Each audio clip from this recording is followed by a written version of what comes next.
Welcome, Aaron, to the Happier at Work podcast. I'm delighted to have you as my guest today, dialing in all the way from Wellington in New Zealand instead of Seattle. That's the original plan. Yes, that's right. You are very welcome. Would you like to introduce yourself to listeners, give a little bit of a background about yourself? Sure, absolutely. First, thanks for having me. I appreciate it very much. So I'm Aaron. I am CEO of a company called Wheelhouse Digital Marketing Group. I'll give you just a brief history of my professional life and how we got to Wheelhouse and why it is the place that it is. I began my career as a marketing executive. I was a VP of sales and marketing with AT&T Wireless, and that had similar VP, SVP roles with other tech companies. And I enjoyed that work very much. I enjoyed the work that we were doing, but there was always kind of a gnawing question for me as I worked in big corporate environments. And it was why it seemed that when we went to work, we were by default being asked to be different people than we were expected to be at home. To me, it seemed quite evident that we teach kids to be gentle and kind and share, and that there's enough to go around. And then we go to work and the disposition was entirely different. And that seemed to be more and more the case the larger the corporation you were in. At work, you were expected to be fairly aggressive, fairly mercenary, to believe that someone in a competitive company was in some way your enemy, to seek advantage over other people, to seek advantage over people you were hiring as well. There was always this notion of tension between an employer and an employee. The employer doesn't want to give too much. Doesn't want to overinvest. The employee likewise doesn't want to give too much. And so it seemed in one sense an inherently dishonest relationship and an unhealthy relationship. And I had this fundamental question as I transitioned from working in the corporate world to entrepreneurship. And it was, why can't we just be the same people at work that we are at home? Why can't the same values that we use in our personal lives be the values we use at work? Why couldn't we treat the people with whom we work and our clients and our business partners in the same way that we would treat our friends? And so when I started Wheelhouse, I wanted to create the place that I always wanted to work, a place where the values that we use at work are the values that we rely on in our personal lives, some of which are unconventional and certainly heretical for a digital marketing agency, but they very much informed our culture. They've driven our success. We've grown very quickly over the last few years, relying on those values as central to the decisions that we make and the way that we run the company. Brilliant. Yeah, no, I love that. And I'm a huge advocate of values and the importance of values for organizations and for organizational success, and as a way to differentiate yourself from your competitors, as a way to, and this is kind of maybe tying in a little bit with this seeking advantage, but it is a way to have a competitive advantage, I believe. I'd love to know, Aaron, what are your corporate values and how did you come up with them in the first place? Sure. Well, I'll start with the second question first. We came up with them because we'd been in operation for 18 months or so, and they really were a codification of the way that we already were behaving. We were making decisions sort of real time as we encountered challenges or critical moments in time. We need to make critical decisions as a team or individually. And in developing values, I just wrote down what we were doing and what we had collectively agreed was true, and what I felt on a deep personal level was true and was important about the way that we behave. So our values are helpfulness, generosity, trustworthiness, stewardship, and joyfulness. Two of those are conventional for an agency: trustworthiness and stewardship. Any agency should have those as their core values, whether expressed with a little bit different language or not. You're spending other people's money. You have this fiduciary role where you are responsible for spending that money wisely, prudently, to the best advantage of the client. And that is stewardship then. So you're going to be honest, you're going to spend their money wisely. Helpfulness, generosity, and joyfulness are not core values of agencies. And I'll describe how they work and why they are our values. As I ran marketing for other companies, I hired lots of agencies. And again, I liked the work. The work was exciting and I liked what agencies could do. but I really was very uncomfortable with the nature of the relationship in a Mm. particular way. And it's this: agencies almost always have account managers, and the account manager is notionally there to facilitate communication and to take care of you as the client. But really, the subtext in the relationship is the account manager is there to monetize the relationship with you. And so there's this kind of kabuki theater that you all go through where the account manager is becoming your friend and your buddy and maybe taking you out for dinner and wanting to know what's happening in your personal life. And that's all very nice, except that the real reason that that's happening is they're looking for opportunities to get more revenue from you. Mm. And I felt very uncomfortable with that because it felt dishonest. We're Yeah. pretending to be friends, but really what you want is this. And so I didn't want that in Wheelhouse. What I wanted is to create an agency where we were there to just help. And the money was secondary. I believe very strongly that the purpose of business is not to make money. The purpose of business is to do good in the world. And if you do good in the world and you do good for employees, for clients, the money works itself out. I acknowledge that that sounds naive to people who are more single-minded about profit and money than I am, but I think that's a healthy way to run a business. And so in these values, what we say to prospective clients and the way that we behave is that we exist to be helpful. And the helpfulness that we provide is not constrained by any particular piece of paper we sign. We have digital advertising clients who may have a question about engineering or may need help with analytics. And we invite them to ask us. We'll help just because it's the right thing to do, because our focus is on helping our clients, helping them professionally, which by extension helps them personally. We say explicitly, we'll be generous with our time and expertise. We'll almost certainly do work for our clients for which we're not directly paid. That's okay. We're going to look out for the best interests of our clients, and we'll rely on them to look out for our best interests, just like the nice people we were before we came to work. That's what we would do in our personal lives. If we're friends, I'm not worried about giving you something and then getting paid back from you. I'm just your friend. I'm just helping you. I'm going to be generous because that's what you do with people who are your friends. So kind of the shorthand for what we do is, what would you do for a friend? That's what we do in business. And then the other value that is certainly unconventional is joyfulness. And we talk about the pursuit of joy. We believe that we should all experience joy in some manner in every workday. That doesn't mean that everyone runs around with butterflies flying around their faces and everything's fantastic and they love every moment of work they do. But it does mean that you should experience the joy in some way, the joy of learning something new, of achieving something amazing, of sharing that experience with others, of an experience that is singular, of something that is given to you, of just the joy of where you're working. And I believe, my experience tells me that that's something that you have to pursue. You can't just sit and wait for it to happen.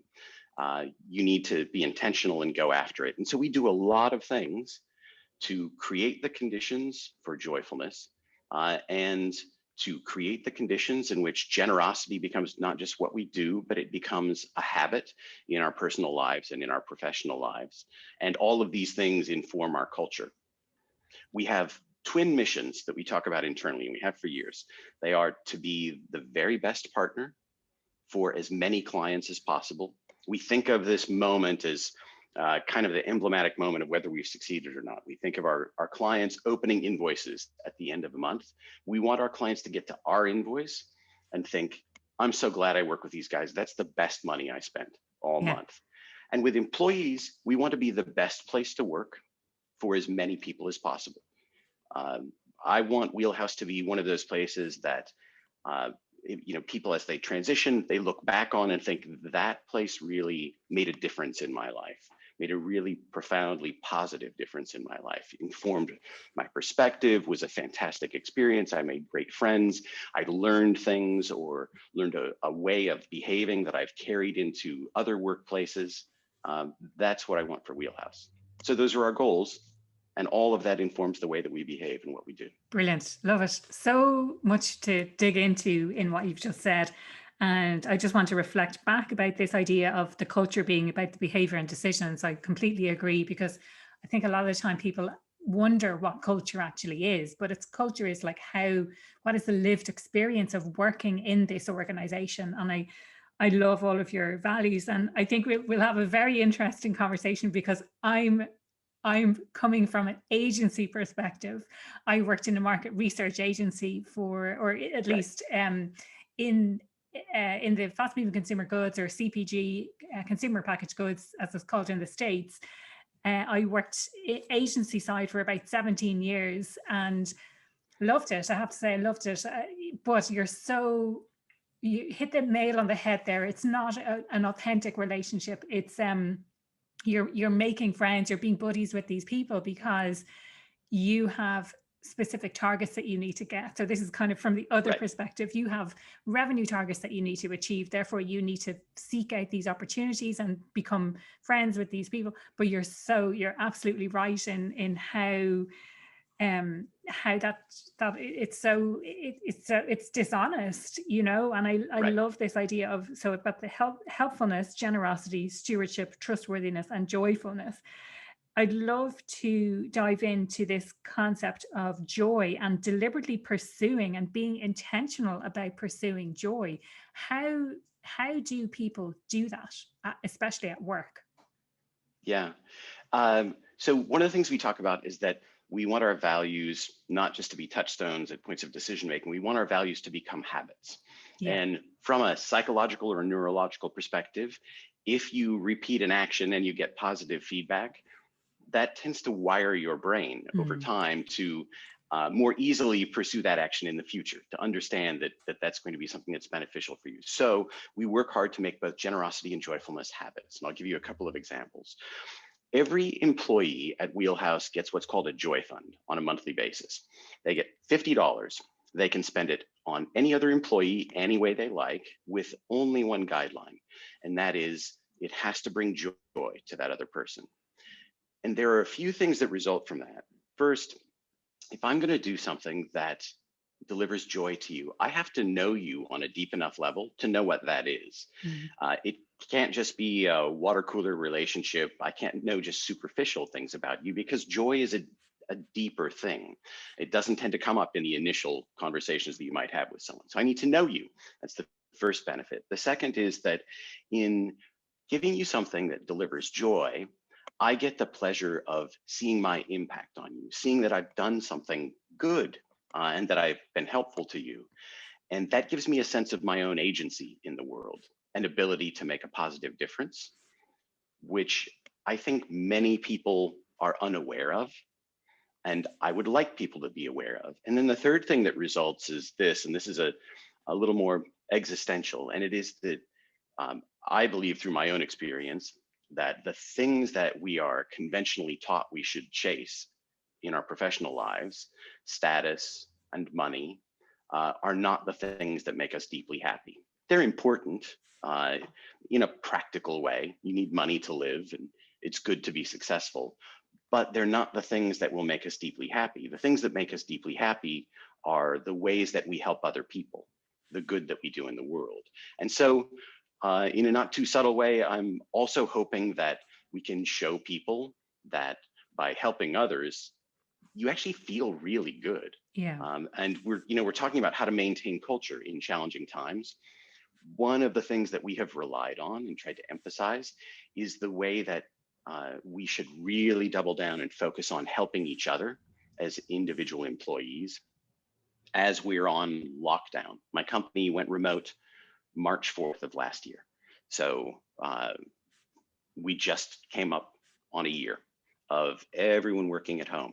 And the part of the way that we've stayed connected is through things like the Joy Fund and taking on a more corporate role as well to do the same for all employees.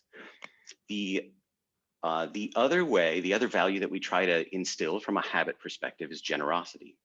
And we do that by once a quarter, and I'll describe what we did before we all went on lockdown and what we're doing now. Before we all went on lockdown, once a quarter, we would break into teams of between 5 and 8 people, and each team would have been able to identify a charitable cause, a passion, a pursuit that they cared about, and could go donate time for a day, and then we would make a financial contribution to the organization as well. And then, and similar to what we do with the Joy Fund, the only guideline here is that we needed to get as close as possible to the people we're actually helping. Don't go work in the United Way office stuffing envelopes. Mm. That doesn't show you what you've done.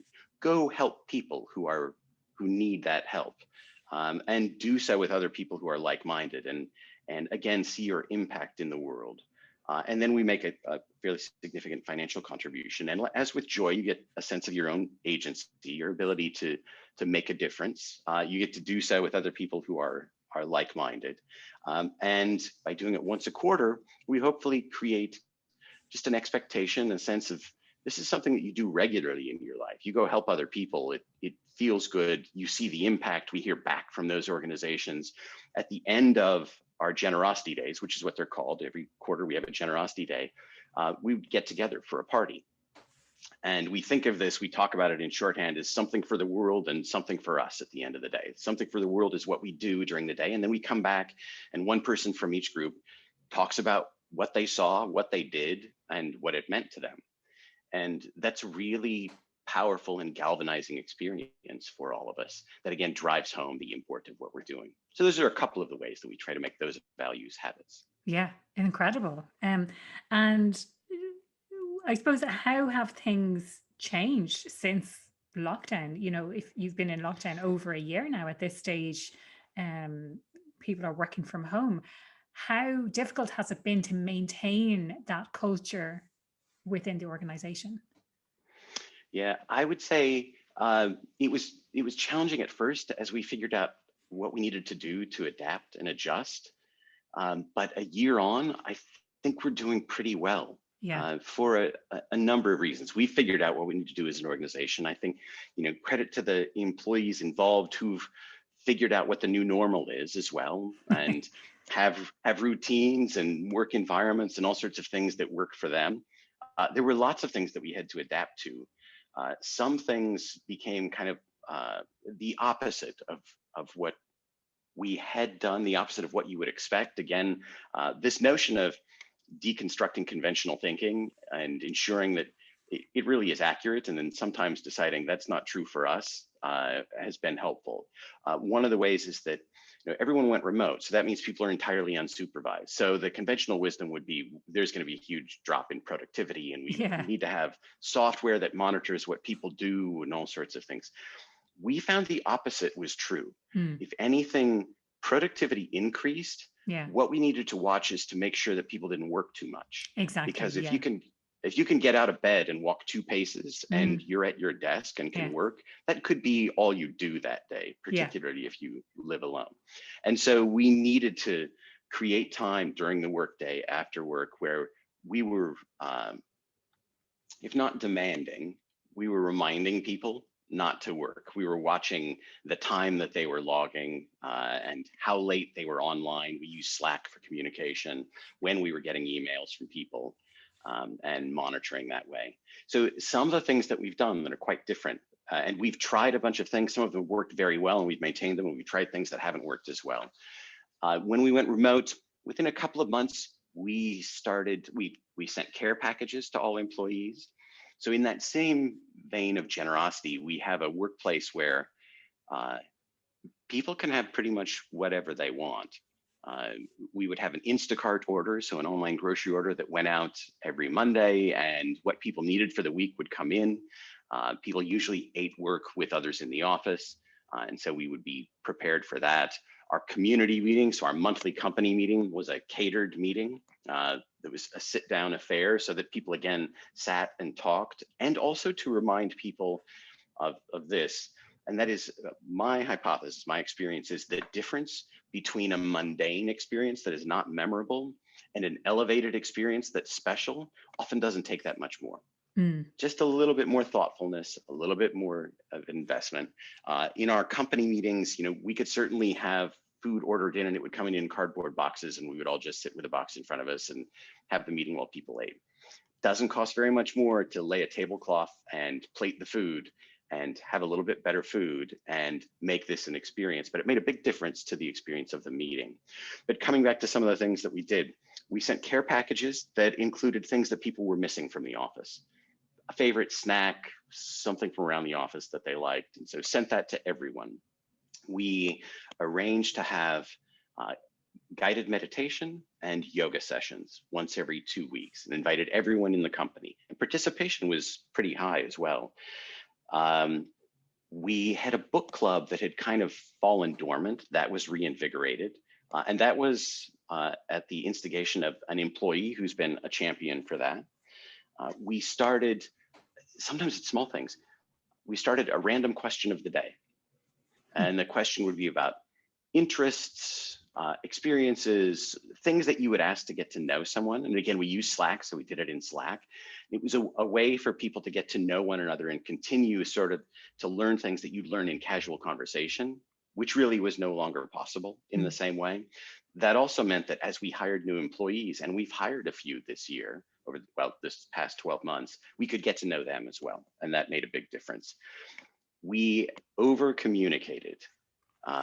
So we went from monthly, what we call community meetings, to, for some period of time, community meetings that were weekly and then every couple of weeks, particularly early on as we were deciding what we needed to do as a company regarding lockdown, what impact all of this was having on us financially. In the first few months, it was a little bit of a nail biter before we all figured out how to manage through, and we recovered and everything turned out fine. But it was a little tense there. And we were in an environment where companies around us were laying people off in significant numbers. And it was most of the companies around us as well. So to over communicate, to reassure, to be just really candid about the risks and what we were doing to mitigate those risks made a big difference.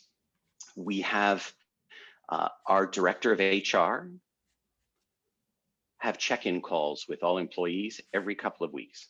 So every employee just has a chat with Victor, our director of HR, just to find out how they're doing, how things are going with work, how things are going at home. We also talked very openly about mental health, kind of right from the start. The research around the ebbs and flows, the sort of cycle that people go through when they're going through a crisis and having to manage through and navigate through a crisis over an extended period of time is fairly well understood. And we kind of monitored those cycles as well, and talked very openly about that. We made sure that people knew what resources they had available to them if they were feeling in crisis or just wanted to talk with someone. And we started taking a mental health day. So the first Friday of every month, we shut down. And the reason that we did that was to ensure that people truly took a break. In this kind of environment, when we're all online, it's all well and good to say, just take a vacation day if you would like to.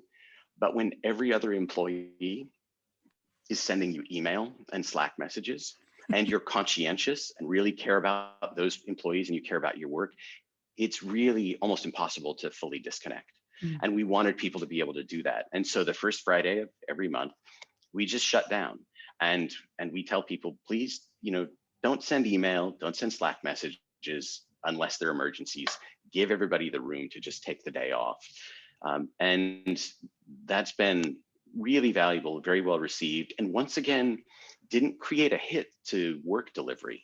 It just gave people a little more mental space and made them feel better. Yeah, I mean, that was, I suppose, one of the questions I was going to ask, coming from an agency perspective. How do you deliver to clients? Now, I've read various things about, and certainly on a past guest, we had Lasse Rankins talking about the 5-hour day, and where we perceive as individuals that our clients are going to care more about what we care about than they actually do. So having that day and communicating that in advance to your clients that you're actually not available that day, or here's my cell number for emergencies only type of thing. That but I think as companies, we tend to think, oh well, my client is going to care so much that I'm not available on this day. But actually, if we ask them, maybe they would relate and maybe they'd be okay with that. Yeah, the response that we get from clients is, oh, that's so good. I wish my company did that. Or I'm so glad you guys are doing that. Yeah. Our agency is focused on performance marketing. So every client with whom we work has hired us to drive a business outcome. an increase in leads, e-commerce transactions, something that creates real business value. Yeah. What they want from us is that performance. They Yeah. don't need us to be busy. They don't need hours. They don't need to Yeah. know somebody sitting in a seat at a certain time of day. They want that performance. It's And so long as outcomes. we're, yeah, as Yeah. long as we're delivering those outcomes, Mm. I don't think anybody cares if we do it in 2 hours a day or 15 hours a day. This is it. That's up to us. Yeah. Yeah. Yeah. I mean, we could debate that whole concept of time in versus outcomes, uh, probably on a whole other podcast. I'd Yeah. love to get back to this idea of so you've hired people in during this time. I suppose I'd love to understand from a couple of different perspectives, because I was going to ask anyway, in that environment, and you've created this amazing work culture, how do you make sure that you hire the right people kind of generally, but Mm. also I'd love to know more specifically in the environment that we're in at the moment, with everything being remote, how, like, what did that hiring process actually look like, and how were you Yeah. able to do that? Yeah, it's certainly been more challenging, at least from my perspective.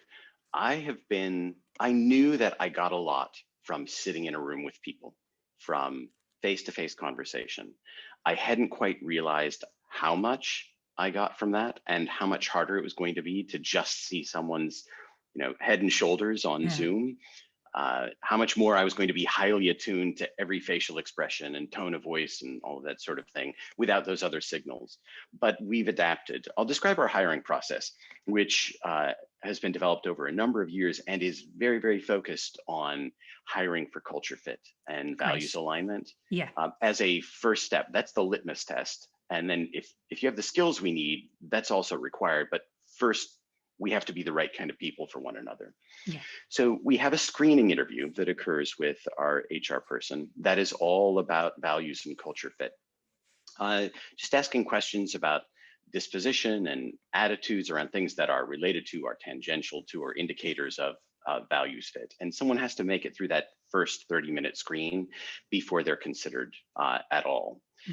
We, depending upon the role, will also ask folks to write something that may give us a sense for values fit and culture alignment as well. And then we step people through an interview process that's fairly rigorous.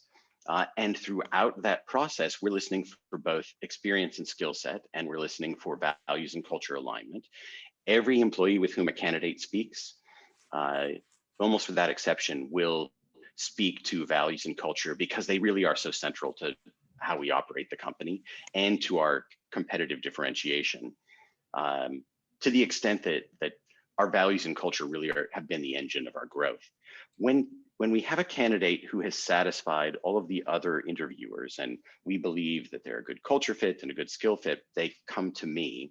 And as part of prep for that interview, we do a couple of things.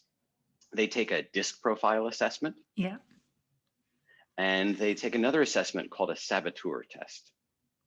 And so the DISC profile obviously gives you a sense of disposition, personality type, and also how your disposition may or may not map to the work that you're doing and the people with whom you're going to be working as well. What's it going to be like if you're a C to work with a D and it turns out your boss is a D, right? Yeah. What's that going to be like for both of you? And Gosh. what do you need to know Yeah. going into that relationship?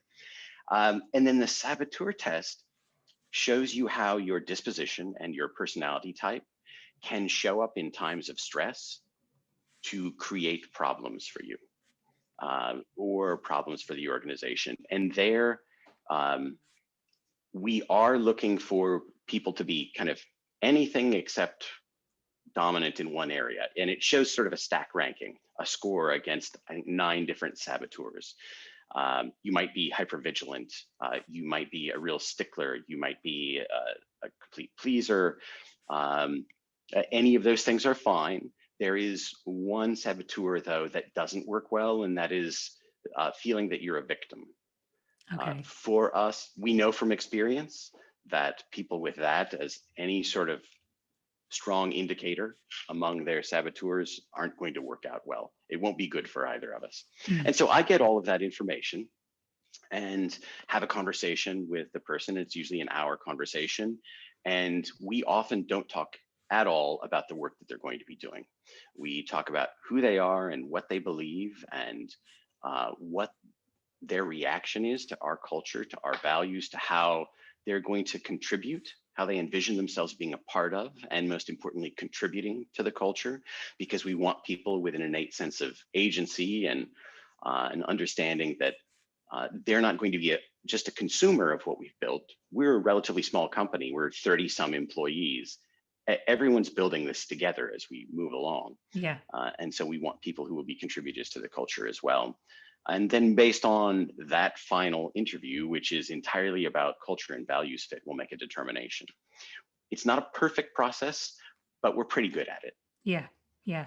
No, it sounds brilliant. And I haven't heard before of this saboteur test, but it makes total sense. And I get what you're saying about this victimhood, like someone is sort of saying, oh, poor me, I'm the victim of my circumstances, rather than actually taking ownership and responsibility, which is something that really shines through from what you're saying. Yeah. It's how, aside from not being in the room with someone, has there been any great changes in how you are able to hire people? Yeah, the biggest change is that we don't really care where they are. Oh yeah, of course. Yeah, yeah, brilliant. Yeah. Suddenly, So suddenly you have a much wider pool of candidates. yeah, some of the conversations, some of the things that we considered and debated prior to going into lockdown seem kind of laughable now. So we have a large office space in Seattle. We have a smaller office on the East Coast in Richmond, Virginia. And we had a couple of employees who were remote and just worked by themselves in a couple of other places around the country. And Seattle is a hyper competitive housing market. Yeah. We also have Amazon and part of Facebook, and we have Microsoft and Google, and Twitter has an engineering team, all kinds of tech folks. But in particular, Amazon has really, I think, distorted the real estate market in a way that makes it really challenging for anybody starting out, or even in their 20s or into their 30s, to buy a house anywhere close to our office, which is near the downtown area in Seattle. And so we have kind of dreamed about and thought, well, maybe we could create a satellite office in a smaller town, and some folks could work there, and it would be a better place for them to be able to buy houses. And we always thought in terms of needing to have a physical office as the first step, and wondered how that would work and whether we could maintain and sustain our culture. And in this instance, where we've all just needed to go to the wind, we know what it's like to be virtual. Yeah. And we also have polled our employees, and we know that almost all of them prefer a hybrid work schedule anyway. Yeah. Or even when we come back, they're going to spend half their time working from home. And I can't have any qualms with that. They do great work when they're at home. I understand why it's more productive to be able to go heads down and not be interrupted.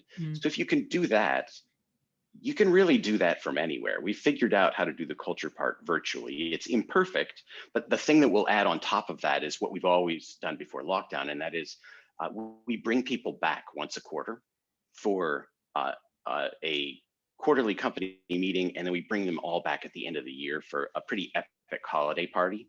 Okay. And we find that bringing them back for those things, and then bringing them back occasionally for other work trips, allows us to galvanize the culture, even for folks who are remote. So kind of a long-winded way to say, we have just hired a person who is in Virginia.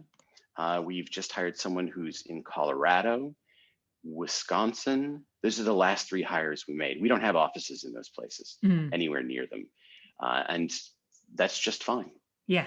Yeah, yeah, brilliant. And I'm in New Zealand, and we don't have an office here. Yeah, yeah. Love it. No, I really like this idea. And one of my previous guests as well, Andrew Barnes, he's a huge advocate of the 4-day week. He spoke about the future of work and what that looks like. And one of the areas he touched on was quite interesting, saying that actually people do better work when we're at home. And there's kind of, I see 2 extremes where there's some companies that are using monitoring. So they've got their Zoom open all day, or if they've got some sort of other monitoring software, they're doing the keystroke monitoring and things like that as well. But then there's the other extreme where people are not being monitored at all, and actually they're performing much better because they're not being micromanaged. But Hmm. sorry, coming back to what Andrew said, he said that, you know, people will continue to work remotely, but actually it's the collaborative stuff and it's the social stuff that will bring people together back into the office. So Right, I really like this right. idea of your quarterly meeting and your end of year holiday party. Really, really like that idea. So what I suppose, what does the future hold then? Will it be hybrid for everyone, and what does that actually look like, or is that something that you've kind of considered? I think it will be hybrid for an awful lot of companies. Yeah. I know in the tech space, there are some notable companies who've said that's it. You don't ever have to come back. You can Yeah. work from anywhere for forever and ever. I think I've heard of a lot more who have taken the same sort of approach that we have, which is it no longer, you know, the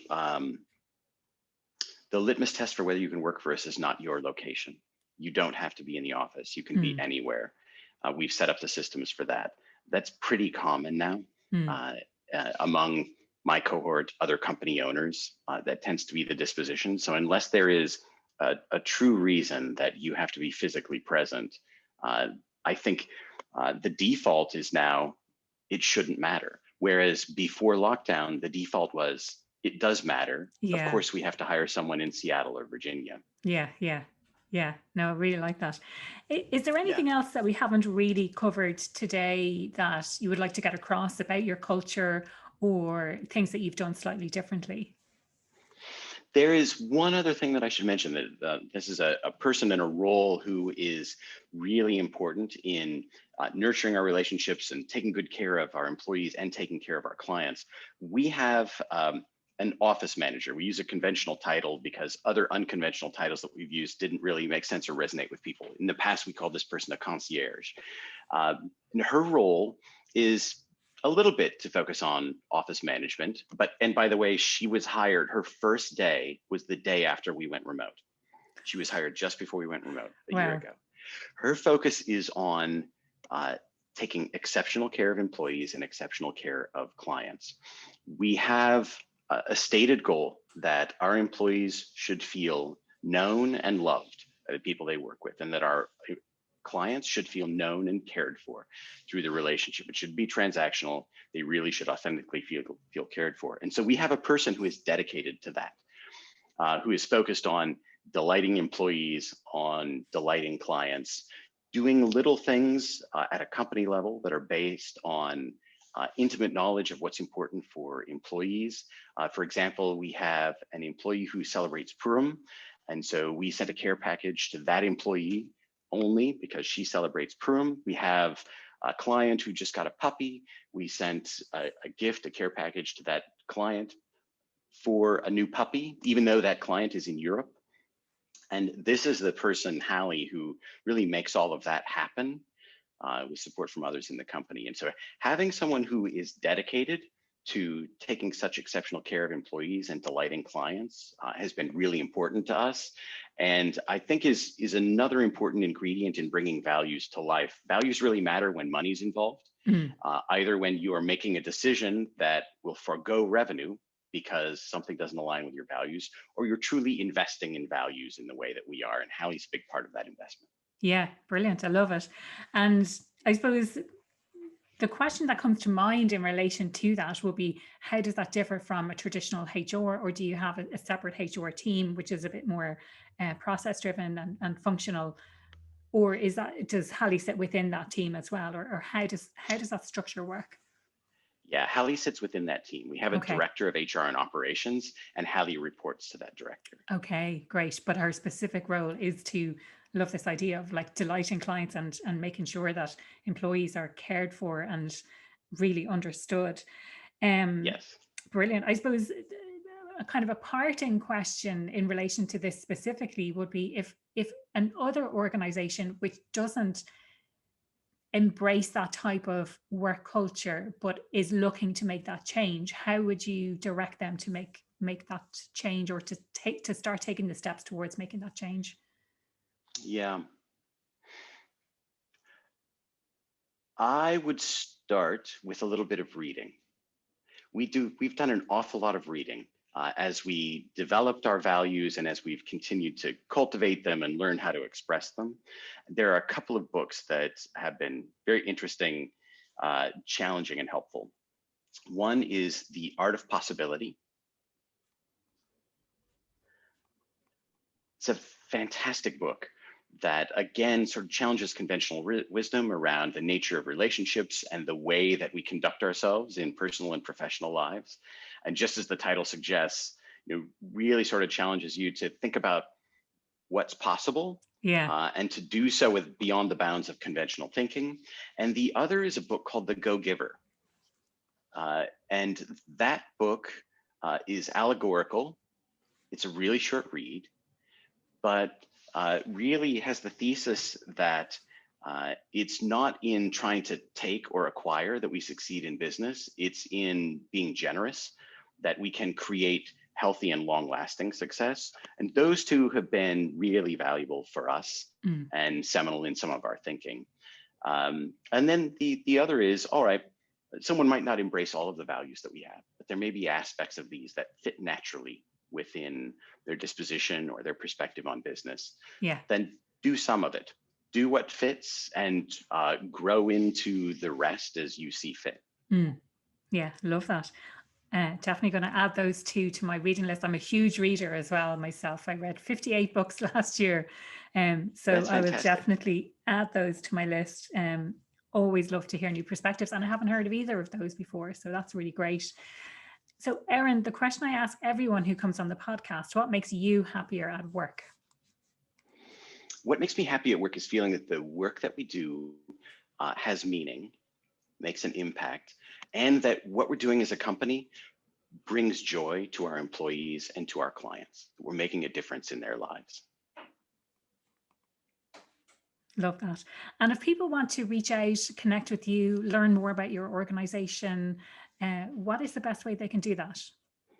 Yeah, to learn more about Wheelhouse, you can visit our website, wheelhousedmg.com. You can reach me either on Twitter, and I'm just Aaron Burnett, so at Aaron Burnett, and they can email me, aaron@wheelhousedmg.com. Brilliant. Thank you so much.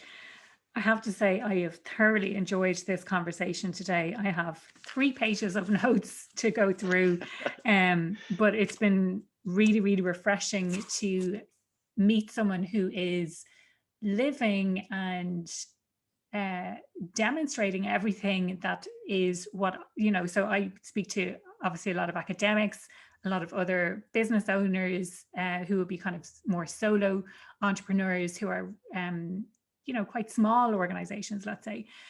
But to hear about how values and how this creating this incredible culture has how it's come to life, essentially, I think is really, really refreshing, and it's brilliant. And I love to hear that story. So really, really enjoyed the conversation today. Thank you so much. Thank you. Thank you. I have as well. Thanks for having me.